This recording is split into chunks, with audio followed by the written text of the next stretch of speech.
Hi, my name's Martin, and welcome to Upgrade Your Day, the podcast. I think it's it's not exactly a therapy, but it's a great way of releasing your imagination and and taking your mind to somewhere else, away from the everyday.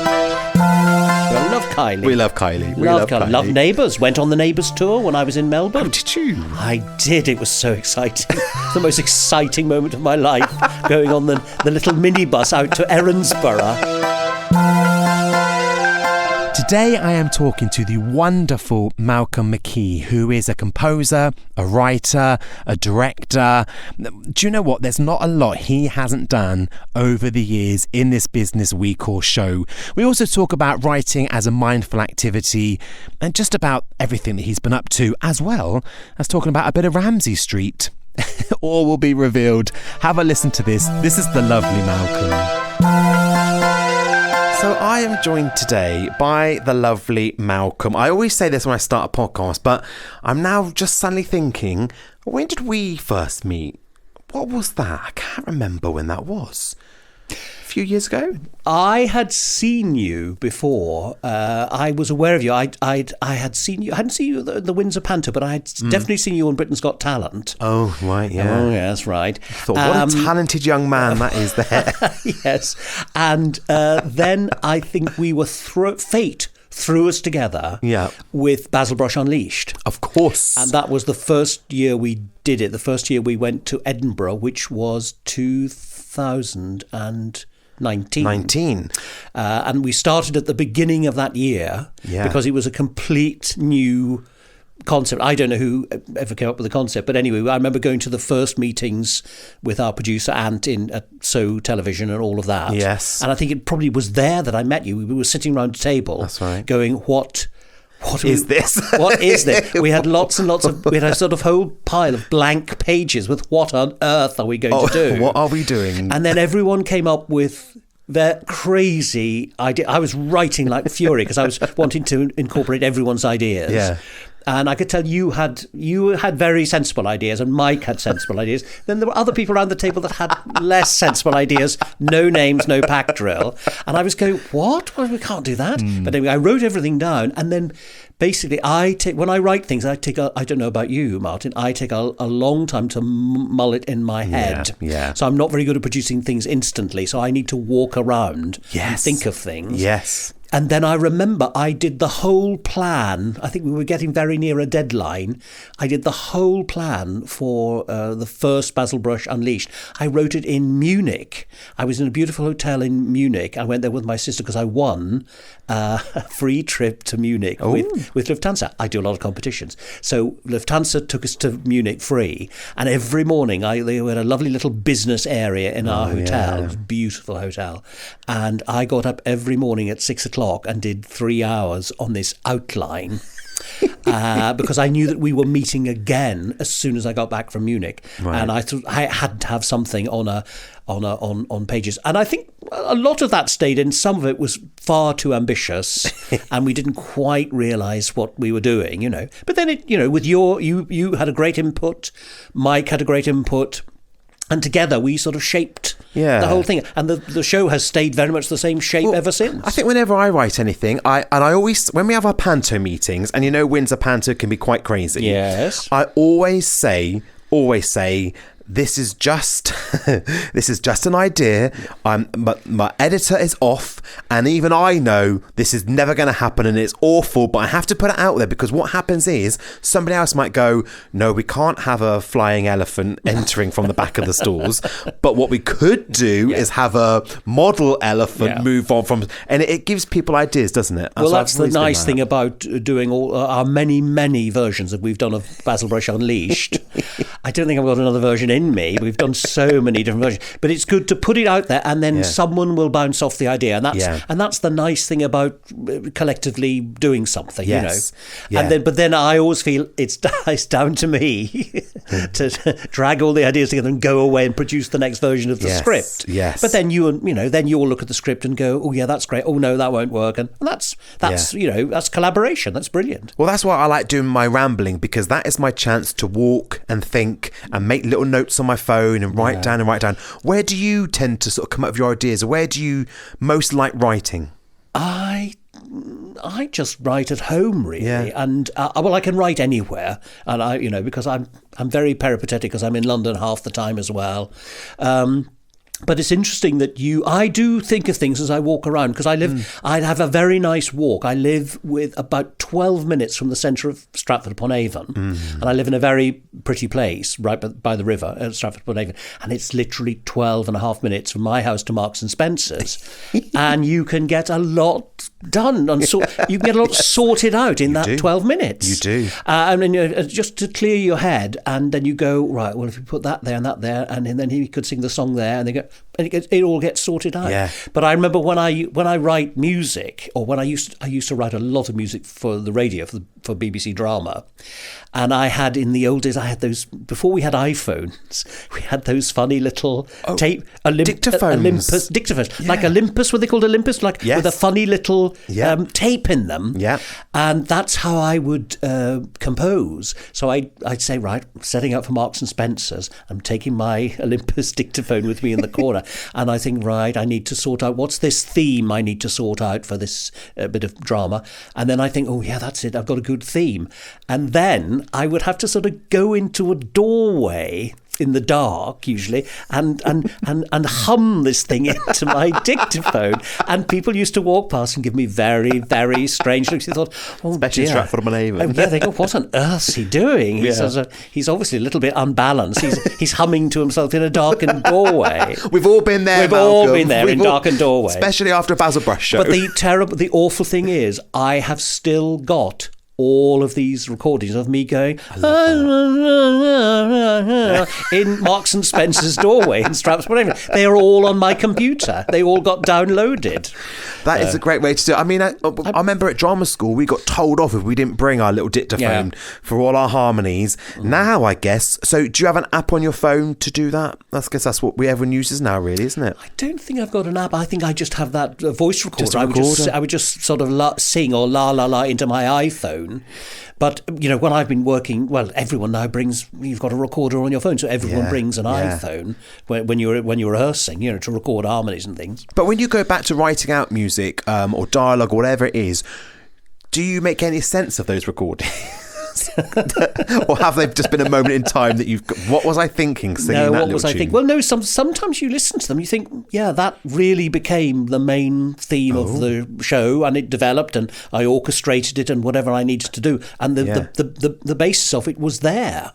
And then others, you think, what on earth, that sort of random hummings that never went anywhere. Never went anywhere. Oh dear, yes. So as a writer, we should probably say, what sort of writing do you do? I mean, you pretty much do everything, don't you? Well, I like variety. Whether it's dialogue, whether it's music, composing, you basically write anything for anyone, for any situation. Indeed. From Joyce Grenfell to Basil Brush. Yes. So you've written the Joyce Grenfell show, which I should mention to people, if you're listening to this in March 2023, on the 1st of April at the Old Court Arts Centre in Windsor, we're putting on a Joyce Grenfell show, which has been produced by Upgrade Your Days, one of the first shows I produced. Hurrah. All about positive, inspiring, fun shows to make us have a flipping laugh and just bring a bit of positivity into the world. Well, Joyce was a very positive person. Yeah. When you read her, there's very little negative about her when you read her autobiographies or anything, and all her pieces are very positive. Yeah. And in fact, we say something in the show. It was her big friend was another writer called Virginia Graham. another famous writer. And she said about Joyce that she was a very funny lady, but she managed to be very funny without being unkind. So she's never unkind. All these the characters that she does, they're very warm and affectionate, and she never puts anybody down or is nasty about everyone. You know? So the lovely friend Nicola is performing as Joyce Grenfell, and you have a starring role. I do. Because you're playing. I play all the music, and I'm also really narrating the show, because we thought there have been a few other Joyce Grenfell shows in the past, but what they've tended to do is just reproduce one of her shows, like a show she would have done in the West End. And it would just be monologue song. That would be it. That's what she did. It's a one-woman show, and we didn't want to go down that route because we thought that people do know about Joyce Grenfell. They know the name and they probably recognise it, but I think they don't know much about her life, and they've slightly forgotten her, you know, because she was such a big star right up to the 70s. And so we fill in the background of how she started and how she wrote her material and the people she met, and etc. etc. Yeah. When did you first realise that you could actually write? I think the first thing I really wrote properly was for the radio, I think. And I can't remember exactly what it was. I think I did an adaptation of Joan Littlewood's musical Oh, What a Lovely War. Oh, yeah. For Radio 3, way back in the early 90s, I think. And just I'd done quite a lot of radio up until then as an actor and as a composer. And then, it might not have been that. It might have been Five Children in It. I can't remember. It was Five Children in It. It's that lovely E. Nesbitt book. Yes. And my lovely friend Sue Wilson, who's was director at the BBC, first at Broadcasting House, then at Pebble Mill, she said, I think I had the idea of adapting the book, and I went to her and she thought that was a great idea. And then I had to go and adapt it. And that's quite a task. I can imagine. To adapt things. And it's not just sort of, it's more than just lifting the dialogue out of the novel, and you really have to adapt it and think about it.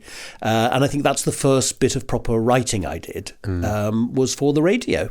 And then that just developed. I did a lot of radio plays, and then also started to write for the stage as well, and especially review. I'm very keen on review, so you start to write reviews and adaptations of big musicals for the stage and whatever, you know.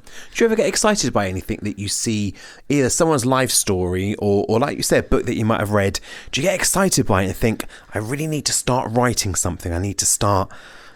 Like, even if it's... Do you do much for telly? Don't think you do. Never done anything for television at all. Never done any writing. It's just... It's not by choice, and nothing against television. It's just whatever media you happen to get into, you know. And I got into radio, because I always, all my life, was one of my ambitions to work in radio, and I had lots of friends that worked in radio drama, and I was determined to do it. And then you get a foot in the door, and you start meeting the directors and whatever, and then, you know, one thing leads to another. But it could easily as well just been television, you know. Although I never liked, when I was really being an actor full-time, I never liked doing television. I was always very, I don't know about you, I was always very nervous. I felt I was always at sea on television, and I never felt that on the radio. The first day I stepped into a radio studio at Pebble Mill, I was completely and utterly at home. And there, so, and you know, I've done quite a lot of telly, but I never enjoyed it. There's so much hanging about. That's the worst thing. And also, there's a lot of people that are relying on you to do the job, right? Yeah. Like all these producers and up in the gallery and all these cameramen and everything around you. It's all down to what you do. However, on stage, it feels different to me. On stage is just you, exactly. It's just you, and the audience are there and they'll go with it, and it's not completely direct. And I feel that radio is a little bit more like that. You've got a much more direct link with the audience. There's just you in the studio recording the thing, and there's your director and your sound engineer are in the box, and that's it. And you've probably got people standing on either side of you, chinking teacups or doing the sound effects, walking through gravel or whatever it is. I loved all that. You see, I love all the sound effects, and several plays I've written for the radio. Yeah. I have put absolutely extraordinary things in them, because by then I knew how it all worked, and I thought, wow, this would be interesting. Yeah. That would be interesting to do. I did a whole play. Or it was an adaptation. It was Michelle Magorian who wrote Goodnight, Mr. Tom. Oh, yes. I did an adaptation of a book of hers, and it was all the whole thing was set on water. And so, actors in their swimming costumes sort of being in paddling pools to make the sound of water. And at one point in another play, I did... I did the destruction of Atlantis, which has to be heard to be believed. I just think it should. With sort of volcanoes going off and thousands of people screaming and falling into pits of fire. Oh, it was fantastic. I have to admit, it's funny you should say that, because I was only talking about this the other day. Windsor Theatre do a lot of the radio plays. Yes, they do. So they have the actors at the front of the Yeah. stage talking through, and then you have somebody at the back making all the sound effects. Yeah. And I must admit, that would be a absolutely lovely job. I think I kind of, if I had my time again, I'd love to get into that. Radio is it's great fun, and you also, because you do it very, very quickly, radio, because you time and money is of the essence. So generally there's no time to waste. So you really have to get on with it. Yeah. And you generally work with people that are absolutely masters of their craft. You also get to work with big stars, because big stars love doing radio. They don't have the lines to learn, and they will often pop in. They can do a radio play for 3 days, fit it in, between other jobs. Yeah. So I've worked with the most wonderful people on the radio that I would never have got to work with otherwise. What about things like The Archers? The Archers, yes. Well, Do you like listening to The Archers? listening? Well, yes. Here we go. Here we go. From a obviously it's a radio soap. Is that I don't know if there's fans of The Archers listening to this. I think that's a terrible thing to say. I don't know. Is it a soap? I think they're called a continuing drama. I don't think they like to be called a soap. I apologise profusely. No. Well, when I first did The Archers, and I did it for nearly 20 years, regularly. Officially, I'm still in The Archers because they never killed me off. What was your character? My character was Graham Ryder, and he's still sitting in Felpersham in a land office. I always think of him a little bit because he is occasionally mentioned, and then I get very excited and think, they might have me on, might get a gig. Yeah. And I always think of him in this office because he was quite a sort of dusty, dry, not very nice character, and I always think of him. I immediately think of Bob Cratchit in Christmas Carol, and he's sitting at this high stool with a quill writing out all this land registry stuff in Felpersham. He worked for a company called Rodway's, and he still does as far as we know. But when I first did The Archers, I'd never listened to it, never ever listened to it on the radio. So I was at a loss to who any of these people were when I went in, and a lot of them were very, very famous people. And I sat next to one, I won't say who it was. I sat next to one person, and I was chatting, we were about to do the read through, and I said, "Oh, hello, this is my first day ever on The Archers. How long have you been in The Archers?" And he said, 45 years. And I didn't know him at all. I really didn't know who he was. But you get to know everyone, and everyone is delightful, eventually. Did you write any? No, I didn't. That's quite an arduous task, I think, the writing. I sort of considered it at one point. They were looking to expand the writing pool, but I think they have a rule now that if you write it, you can't be in it. Right. And I think in the old days, some of the actors did write episodes as well. So I thought, oh no, that sounds like quite a grind to write The Archers, quite a sort of conveyor belt, quite a relentless thing to do. What do you prefer writing? We're saying dialogue, composing music. What's your favourite thing to do? If you could stick to just one. I don't know. I find them all difficult. I don't find any of it easy at all.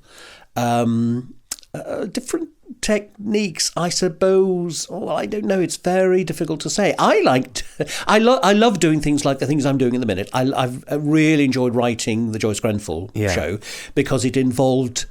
I've never written anything about a real person before, so it involved a lot of research, and also it was very interesting to find what form we were going to do the show in. Yeah. So we really had to discover it. And I'm a person that likes to do a lot of drafts. As you know, as I hand you draft after draft of Basil Brush Unleashed.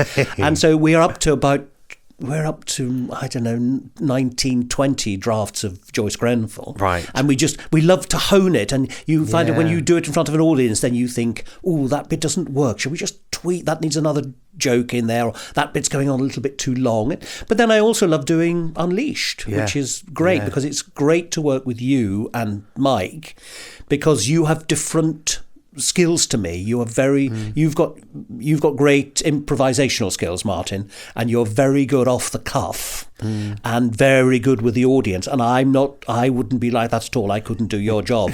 And so it's very good to incorporate that in the Basil script and then just let you Martin Cabell Reed Unleashed, I think it should be called, and let you you can be unleashed with the audience because you're so brilliant. And Mike is brilliant at just taking my script, you both are, and then just coming up with the extra line or whatever that just, and that's great fun. Everyone has their own little comfort zones, don't they? Yeah, they do. Which is very strange. And I think definitely it's to do with age, because I think 10, 20 years ago, I would not be saying to you, oh, I'll just do something with the audience. That would terrify me. Well, that's good. You've built up those skills. That's brilliant. Yeah, because I'm full of admiration. And when I came to see you in your show at what was it called? In Maidenhead. Maidenhead. Your cabaret show, yeah. The Martin Cabell Reed Follies. That was quite an evening. And that's the last show I saw before lockdown. Well, I think most people need to be put into lockdown after that show. I needed a year to get over it. I was so stunned at what I saw. But I was thrilled that I came to see it. And I always think you're wonderful in panto, and you're just brilliant. So it's lovely to work with people that are on the same wavelength, and just the fact that we all get on, have a nice time. It's nice when you have a bunch of people that put different things in the pot. Yeah, exactly. And you need someone like you to take all those bits of things out of the pot, make some sort of sense of them and put them together. Yes. Oh, yes. Tearing my hair out on a weekly basis. Have you got anybody listening to this that wants to do writing of any kind, whether it's a novel or a play, or like, for instance, you say a radio play, obviously coming at this from an upgrade your day perspective, it is such a lovely way to just switch off, even if you don't want to make it a new hobby or a new career or anything. If somebody wanted to just play around a little bit, take something and, like you say, a short story, and maybe write it out as a radio play or whatever it might be. If you've got any hints, any tips of what people could do to really embrace it? I think it's it's not exactly a therapy, but it's a great way of releasing your imagination and and taking your mind to somewhere else, away from the everyday. I would say that the thing to do, and it's a thing I'm probably not very good at, is if you want to write, just write. Yeah. And it's just get that, whatever, whether you write, I'm a great one for writing longhand to start with. Yeah. And then transferring, and then once it's on the screen, then I can alter it on the screen for all the drafts. But there's something about the pencil touching the paper for me. And do you use, because I find this fascinating, I think Dawn French says she writes everything with a pencil and lined paper. I'm definitely a pencil person. I like a pencil, but unlined paper. It can't be lined paper. But everyone's got their little, that's your little comfort thing that you go into. That sort of reassures you when you start to write. Yeah. But I would say just write, and just take something. Some little thing that's happened to you either that day or in the past, and maybe it's a funny incident. Yes. Just find a way of telling that as like not even a short story, just like an anecdote, like a long anecdote. Yeah. And painting the other characterising the other characters that happen to be there, and threading the plot through so that someone will understand the little bit of plot, Yes. whatever. And then you can expand, then go, then you think, might give yourself some confidence, then maybe move on to a short story. Yeah. Because I find short stories are a hard thing to write. Mm-hmm. And I used to be a reader. When at Pebble Mill, I used to be a reader for radio drama as well. It was like a thing on the side. And I had to read hundreds of short stories. Mm-hmm. And a lot of them were not very good, but it was just people exercising their imagination. Yeah. And some of them did get taken up by the BBC eventually and were read by somebody famous on the radio. Yeah. So occasionally you came across a real gem and you thought, So in my report, I'd say this person is to be encouraged. They've got a very fresh approach, and do go back to them and say, can you do another draft, because there's definitely something here. Definitely a talent there. Yeah, I think I've definitely done that in the past. Being a creative person, I've always I try and do a bit of everything. Yeah. And I know if I've got a day where I just need to chill out for a day, I set myself a little target, and it started after reading, and I can't remember what she's called. I think it's the woman that wrote the woman in black. Susan Hill. Susan Hill. So she writes quite a lot of short stories. Is that right? Yes, she does, and she's a very good short story writer. Yes. And she used to be my next door neighbour in Stratford. Did she? Literally the house next door. Oh my gosh. Well, she wrote something called like the doll something, or the doll's rattle or something like that.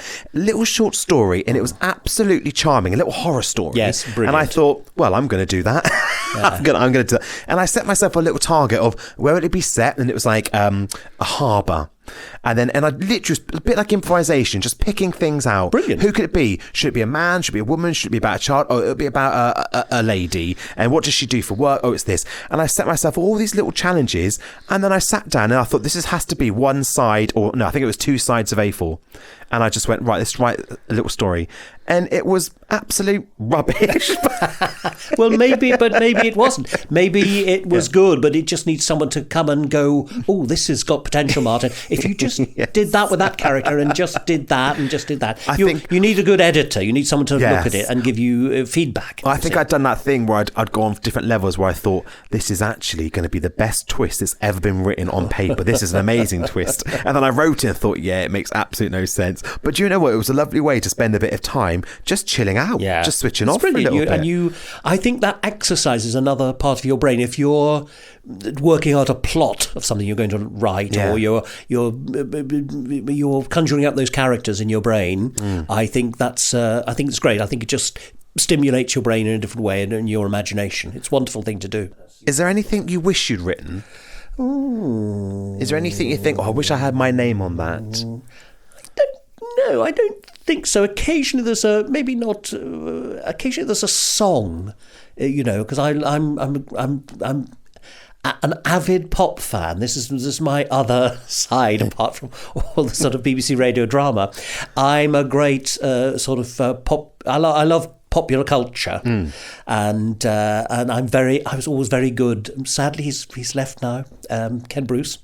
I was devastated. He's left radio too. I love Ken Bruce, and I did do a Friday night is music night with him. I wrote one of those with the BBC Concert Orchestra, but I was such a great fan of Popmaster at 10:30, and I used to do pretty well on it because I've got a very arcane knowledge of pop music right back to the 50s. Oh, nice.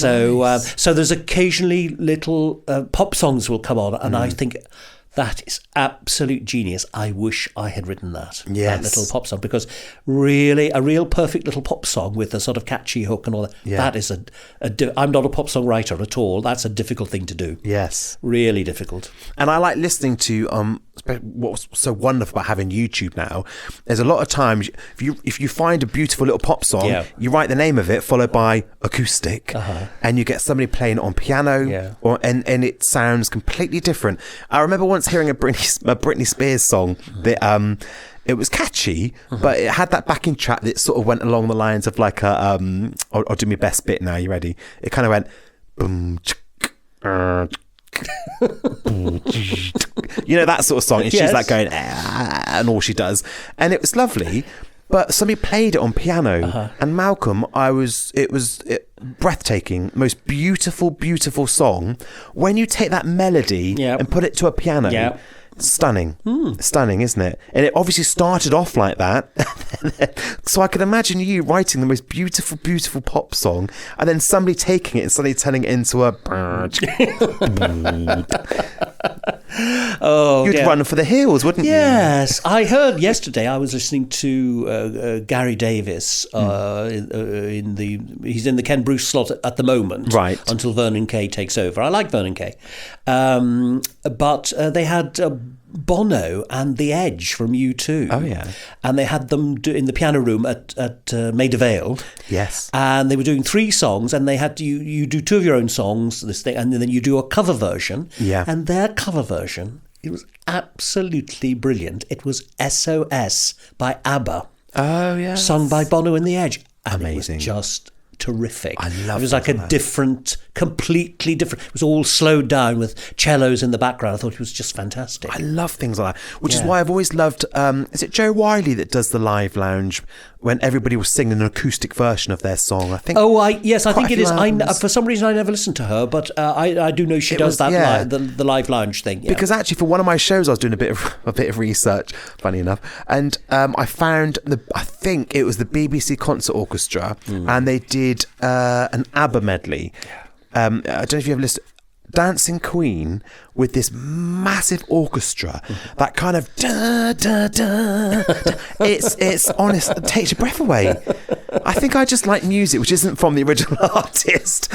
Anybody else having a crack at it, I love it. Well, I do love I love orchestral rock. There was a big thing for it in the 70s, wasn't there? Right. Where you took and now that's come back because a lot of people are releasing albums with all their hits orchestrated. Yeah. Yes. And I heard one yesterday. It was brilliant. And I thought it was the most unusual because we've had. I think there was a Neil Diamond one. There was an Elvis one they did with the London Symphony Orchestra, right, etc. The one I heard yesterday that's just being released is Def Leppard with the Royal Philharmonic Orchestra. Joking. And it was. I heard one track. It was sensationally good. Absolutely brilliant. I'm going to listen to that. Yeah, great. I think it comes out. I think it's called. Well, can't remember what it's called. Something Symphonies. It's out this week. I think. I love it. Well, one of my favourite people, Sophie Ellis-Bextor. She did an orchestra, and that was good. Stunning. Yes. And I think she's just note perfect all the time, and having that lovely little violin in the background, and her singing one of her songs. The best concert I ever went to, bar none. I don't go to many concerts, but the best one I ever went to was Neil Sedaka and the Royal Philharmonic Orchestra. Was at the Royal Albert Hall. Yeah. And I couldn't get anyone to come with me, so I went on my own. I sat there like Billy No Mates. I'm sure people were thinking, nobody hasn't got him. Oh, dear, he's on his own. How sad. And I was just in complete heaven because I love Neil Sedaka anyway. Right. But just to hear, they'd been all beautifully orchestrated and arranged. They were fantastic. I was in complete heaven for 3 hours. Oh, I love and that. His voice was just as good as it was in the 60s. You know, it just had not changed. And he was a very entertaining, a funny, engaging person as well as singing the brilliant songs. Yeah. So that was a great concert. Oh, I love that. That certainly enhanced my day. Yeah. To bring it back to your theme, Martin. Neil this is our Sedaka theme. can upgrade your day. Yeah. Especially with an orchestra. Upgrade your day. Yeah. Upgrade, especially if he brings his own orchestra. But I'm like that. That always upgrades my day when you get into the studio, or when I used to do things with quite larger groups of orchestral players, when I was doing a lot of music for the radio. And I mean, it's very nerve-wracking because suddenly you're putting the scores in front of these people, and they're all, usually for the radio, you get absolutely top class players, right? Because they can moonlight, they can do it in the day and then earn another fee. And usually at Birmingham, we used to get a lot of people from the Birmingham Symphony Orchestra, right? And so you just put this in front of them, and they just play it. It's just brilliant. And so it used to be nerve-wracking, but it was wonderful. Suddenly you heard this. You'd never heard it before. You'd heard it in your mind, or you'd heard a funny version on Sibelius. Yeah. Then suddenly the real life players were playing it, and that's always been very thrilling. It's Well, wonderful. do you know what? I think that is our message today. Upgrade your day with writing, but I think With music. put your favourite song, type that into Spotify, YouTube, and try and find an orchestral version. Yes. I think that is the message today. That's a great thing, and Give that a go. It will transform you. Yeah, exactly. And I was about to say I'm going to put in "I Should Be So Lucky" by Kylie Minogue, but I know that she actually had an orchestra album, didn't she? She did an orchestral album, that's the right. Abbey Road Studios. And I've heard "I Should Be So Lucky" so many times with an orchestra because it became like a quirky thing to do, didn't it? It was a bit sort of... Yes. And she's done it a lot now. But even stuff like that, you think it's such a great track. It's such brilliant. a great tune. Brilliant. It's brilliant, isn't it? Right, so that's how we're going to upgrade our day. Listening to Kylie Minogue, "I Should Be So Lucky," the orchestral version. It's all boiled down to this one. Your whole little career, nugget. Malcolm, I brought crashing down. To Kylie Minogue. I'm great fan of Kylie. I love Kylie. We love Kylie. We love love Kylie. Love Neighbours. Went on the Neighbours tour when I was in Melbourne. Oh, did you? I did. It was so exciting. The most exciting moment of my life, going on the little minibus out to Erinsborough. Oh, it was so exciting. And you saw the houses, did you, and everything? Yes, it's brilliant because it's quite a way out of... I was in Melbourne. I was directing the Shakespeare Review and with an Australian cast, and it's a big business there, and you go to this little office in Melbourne, and you all get into a minibus, and they drive you out to the place that is Erinsborough.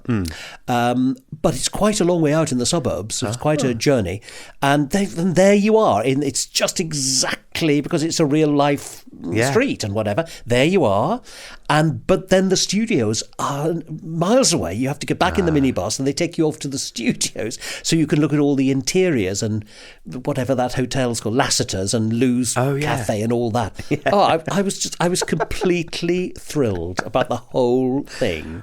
I love that you were rehearsing Shakespeare Review, yes, but then off on your minibus to the Neighbours set. My minibus with the tour. And again, I was on my own because I was on my own in Melbourne. So again, people were looking at me and thinking, bet he sort of lives in a strange attic just watching old reruns of Neighbours. Kylie and Jason t-shirt. Yeah, yes, a Kylie and Jason t-shirt. That is the yin and yang of life. I think that's what we always say, especially in my mindfulness courses. There's always positives and negatives and ups and downs. Exactly. Although I think it's quite cool to have a Kylie and Jason t-shirt nowadays. Yes. When she played Glastonbury, everyone was walking around with t-shirts, old school Kylie t-shirts. Mm-hmm. That was the cool thing. Well, I think, Malcolm, we now know that I am going to get you a Kylie t-shirt for Christmas. That is on the cards. That's I don't know whether they do one in my size. XXXXXXL. I will find one. It is happening. It is happening. So this is your cue to say what a pleasure it's been, because you've always wanted to be on the Upgrade Your Day podcast. I have. It's been an ambition of mine for years to be on the Upgrade Your Day podcast. Oh, what a career highlight for you, Malcolm. So there you go. As I said, isn't he just the most loveliest person? It really is an honour that I can call him a friend, because he's full of information. He is a fountain of knowledge, and I know as I gradually move into producing and writing, he will be just the biggest support that you could ask for, really, as you can tell. And as we mentioned there, Upgrade Your Day are starting to produce shows, positive, inspiring shows, to make us happy, make us laugh. So if you want to come and watch Tea with Joyce Grenfell, it is at the Old Court in Windsor on April the 1st, 2023. Come along. It's 3:30 in the afternoon. You can see Malcolm do his thing and Nicola be wonderful as ever. Please come along. Please come and support. I'd really appreciate it. As always, you can find out about my Mindful Rambles, about my 8-week mindfulness and self-compassion course, which is currently booking in April. Everything is on www.upgradeyourday.co.uk. And as we actually now come towards the end of season 2 of the podcast, I just want to remind you that there are so many lovely chats to go back and listen to. There's a couple that I'm just having a little scan through my list here. Episode 2 of season 1, who is also an MD, Lindsay, a musical director who had a book published called North Korea Like Nowhere Else, and we talk about photography and how it's a wonderful mindful exercise for Lindsay. And we do you know what? I'm just actually going through the list of different podcasts we've done, and it really is an eclectic mix of the most lovely, lovely people that I've had a chance to chat to over this last year. Series 2, I opened with Jenny Seagrove, who talks about mindful moments. She's such a lovely actress, and it's lovely hearing all her stories. And then we go right the way through to people such as Olivia in episode 9, all about cold water swimming, live from Melbourne. And her shark stories were something else. They really were. So it is a really interesting mix of people. And even now I'm looking at episode 5 in season 1, sound healing with Tanya. Again, doing some lovely meditations with the sound of Himalayan bowls and crystal bowls. I mean, from sharks to crystal bowls, what can you ask for? That's what this podcast is all about. Something to put a little cherry on the top, something to upgrade your day.